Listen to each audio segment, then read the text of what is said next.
অসংখ্য অসংখ্য ধন্যবাদ জানাই আপনাদের সব সময় কাজগুলো সাপোর্ট করে আসছেন। আজকে ভিন্ন ধরনের ভিন্ন স্বাদের পিৎজা রেসিপি শেয়ার করব আপনাদের সঙ্গে। খেতে খুবই টেস্টি। অনুরোধ থাকবে প্লিজ পেজটি ফলো দিয়ে রাখবেন। মিডিয়াম সাইজের একটি পাউরুটি ছোট টুকরা করে কেটে নিতে হবে। লিকুইড দুধ পরিমাণ মতো, স্বাদ অনুযায়ী লবণ, একটু মেখে নিতে হবে একটি ডিম দিয়ে। 3টি ডিম সামান্য লবণ দিয়ে ফেটে রেখে দিতে হবে। কিছু কাবাব ভেজে তুলে নিতে হবে। কাবাব রেসিপিটা আমার পেজে দেয়া রয়েছে, কষ্ট করে একটু দেখে নেবেন।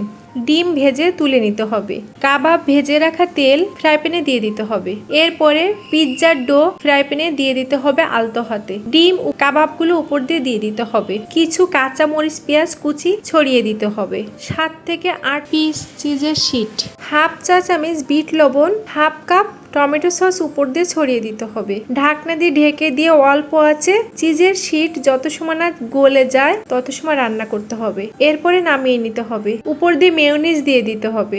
এতে করে বাচ্চারা খেতে খুবই পছন্দ করবে। ভালো থাকবেন সর্বদা। দেখা হবে নতুন কোনো ভিডিওতে। আজকের মতো বিদায় নিচ্ছে। আল্লাহ হাফেজ।